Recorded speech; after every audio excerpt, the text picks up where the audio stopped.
तमाम जो मुद्दे चल ही रहे हैं, अब अयोध्या का चल ही रहा है, ताजमहल तमाम जैसे मुद्दों चल ही रहा है कि अब जो अजमेर शरीफ का मुद्दा आ गया, क्या कुछ समझ रहे हैं आप? बिल्कुल, जिस तरह से पूरे देश में ताजमहल, ज्ञानवापी और अब अजमेर शरीफ का जो ये दावा ठोका जा रहा है, ये कहीं ना कहीं इस देश में एक विशेष मुद्दों से भटकाने के लिए ये जो संगठन के लोग हैं, आपने महाराणा प्रताप संगठन का जो नाम लिया, ये जिक्र किया, आखिर आप बताइए क्या इस धर्म के नाम पे जो लोग इस देश में सियासत करना चाहते हैं, हिंदू कहे मोहराम प्यारा, तुर्क कहे रहमान, आपस में दो लड़ मरे मरन न जाना को। कबीरदास जी का ये दोहा है, ये कहीं ना कहीं आज सटीक बैठता है, क्योंकि सूफी संत जो थे ख्वाजा मोइनुद्दीन चिश्ती, जिनके नाम पे जिन्होंने अपने ईरान से चल के उन्होंने भारत में अपने ठिकाना बनाया, और अजमेर जो अरावली पर्वत के किनारे पे बसा हुआ है, एक वाकई में कहीं ना कहीं वहाँ की सुंदरता है। जो लोग अजमेर शरीफ जाते हैं, वो चाहे हिंदू हो चाहे मुसलमान हो, यहाँ तक भारत के प्रधानमंत्री भी वहाँ पे चादर भेंट करते हैं कि कहीं ना कहीं इस देश में हिंदू और मुसलमान के नाम पे एक नफरत का जो ये बीज बोया जा रहा है, ये आने वाले समय में हमारे आने वाली पीढ़ियों के लिए ये पूरी तरीके से बहुत बड़ा खतरनाक है। आप बताइए, 800 सालों से अजमेर शरीफ है, क्या जो आज संगठन को याद आता है जब पूरे देश में एक सांप्रदायिक मुद्दों को फैलाने के लिए, सांप्रदायिक मुद्दों को उजागर करने के लिए हर जगह शिवालय है। मैं कहता हूँ पूरे देश में अब खुदाई हो जानी चाहिए, पूरे देश में, क्योंकि भारत सांस्कृतिक और सामाजिक सौहार्द के लिए जाना जाता है। अगर आप जो लोग ये कहते हैं कि सभी जगह शिवालय है, पूरे देश में खंडर बना देना चाहिए, और उस खंडर के जरिए जहाँ जहाँ भगवान की मूर्ति हो, जहाँ जहाँ भगवान शंकर की मूर्ति हो, वहाँ वहाँ मंदिर बना देना चाहिए। आखिर ये कौन लोग हैं जो कानून को और संविधान को नहीं मानते हैं? कहीं ना कहीं हमेशा ये पिटीशन डाल के और एक नए आयाम को, एक नए न्यूज़ को देने का काम करते हैं। मैं भी एक ब्राह्मण समाज से आता हूँ। क्या भारतीय जनता पार्टी इस देश के लोकतंत्र के लिए काम कर रही है? इस देश में जिस तरह से हिंदू मुसलमान के नाम पे नफरत फैलाया जा रहा है, ये कहीं ना कहीं बहुत बड़ी साजिश है, और ये एक समुदाय को डराने के लिए, आप मुस्लिम समुदाय को डरा के इस देश में अपने सत्ता पे काबिज होना चाहते हैं। लेकिन मैं कहता हूं कि हम ना डरे हैं, ना झुके हैं, ना दबे हैं, ना मिटेंगे, लेकिन भारतीय जनता पार्टी को सबक देने का काम करेंगे। नहीं, उसके अंदर ये बताया जा रहा है कि जो है हिंदू रीति रिवाज से जो है इसमें काफ़ी चीज़ें जो बनी हुई हैं जो इस बात का प्रमाण देती हैं, तो इसको लेकर के आप कुछ कहना चाहेंगे? देखिए, प्रत्यक्षम किम प्रमाणम, लेकिन आज़ादी के बाद 1947 के बाद भारत सभी का देश था, चाहे वो हिंदू हो, चाहे मुसलमान हो, चाहे सिख हो, चाहे ईसाई हो। यही पूरे विश्व में एक ऐसा देश है जहां सभी के आस्थाओं को सम्मान किया जाता है। चाहे वो गुरुद्वारे की बात हो, आपने देखा होगा, गुरुद्वारे में जाके देखते होंगे, आज इतनी बड़ी महंगाई में सबसे ज़्यादा गरीबों को भोजन देने वाली जगह गुरुद्वारा है।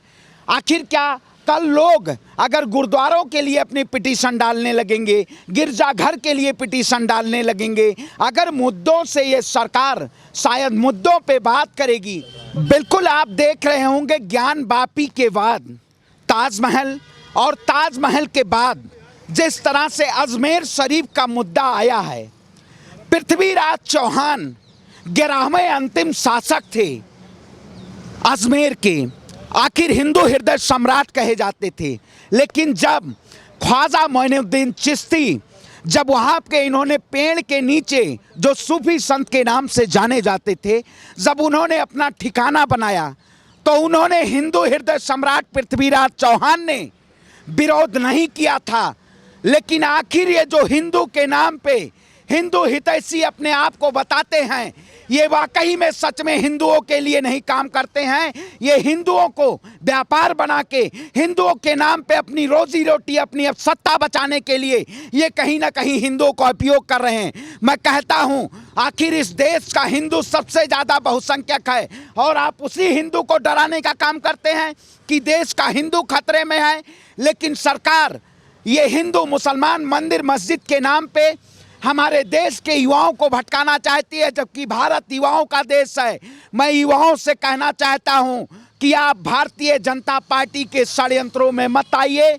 आप इस सरकार को मुंहतोड़ जवाब देने का काम कीजिए। अगर हम भी आज इस गुलामी की जंजीरों में बंध जाएंगे तो कहीं ना कहीं जिस तरह से अंग्रेजों ने इस देश पे शासन किया था, हिंदू और मुसलमान लड़ा के, उसी तरीके से भारतीय जनता पार्टी इस देश पे एक छत्र राज करना चाहती है, हिंदू और मुसलमान को आपस में बांटने के लिए। आप एक बात बताइए पत्रकार महोदय, आप जैसे पत्रकारों का मैं सलाम करता हूँ, लेकिन इस खबर को आखिर मेन मुद्दा कौन बनाता है? स्ट्रीम मीडिया की पत्रकार बनाते हैं। देखिए, ये फौहारा और शिवलिंग के नाम पे ये पूरी तरह से अफवाह फैलाया जा रहा है। मैं कहता हूँ, काशी भगवान शंकर की नगरी है, भगवान के त्रिशूल पे बसी हुई काशी जो गंगा के किनारे है। आखिर भगवान ने 12 ज्योतिर्लिंगों में से शंकर जी ने अपना स्थान काशी को क्यों चुना था? ये हिंदू संगठन और भगवा पहन के देश को तोड़ने के लिए जो बयान देते हैं, आखिर उनके ऊपर NSA, UAPA और क्यों नहीं लगता है? लेकिन अगर आज मैं सच्चाई के लिए आवाज़ उठाऊं, अगर सच्चाई के लिए प्रधानमंत्री जी को टैग करके और ट्वीट करूं, तो शायद हमारे ऊपर UAPA और NSA लग जाएगा। हमारी इसी सरकार ने हमें कम से कम 10 से 15 हज़ार उत्तर प्रदेश में जेल में भेजने का काम किया। लेकिन मैं आज़ाद भगत सिंह का बसनज़ हूँ। अगर आप हमें तोड़ने की कोशिश करेंगे तो हम जोड़ने की कोशिश करेंगे, क्योंकि ये सरकार जुल्मी सरकार है, तानाशाही सरकार है, अहंकारी सरकार है। ये संविधान को नहीं मानती है। अगर आस्था से देश चलना, आस्था को बचाने का काम किसका है? उससे हमारे देश के प्रधानमंत्री जो काशी जाते हैं, इतना बड़ा ललाट लगा लेते हैं और जय श्री राम रामनामा चढ़ा लेते हैं। वो देश के हिंदुओं के व्यापारी हैं, लेकिन मैं देश की हिंदुओं का रक्षा करने का काम करता हूं।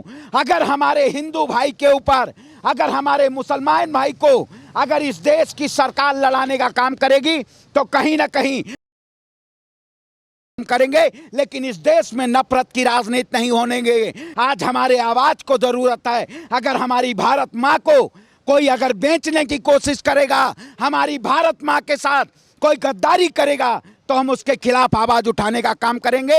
आज हिंदू मुसलमान सिख ईसाई गैर नहीं, सब भाई भाई, हम सभी एक साथ लड़के और भारत को सोने की चिड़िया बनाने का काम करेंगे। और जो लोग इन संगठनों पे बैन होना चाहिए, ये जो संगठन कहीं ना कहीं आप देख रहे होंगे अपनी राजनीति बनाने के लिए, देश की मीडिया में अपना चेहरा चमकाने के लिए ये ऐसे ऐसे पिटीशन डालते हैं। शायद अब जज साहब भी सोचने लगे होंगे कि कल लाल किला का पिटीशन ना आ जाए, कल को आपके भी घर का पिटीशन आ जाएगा।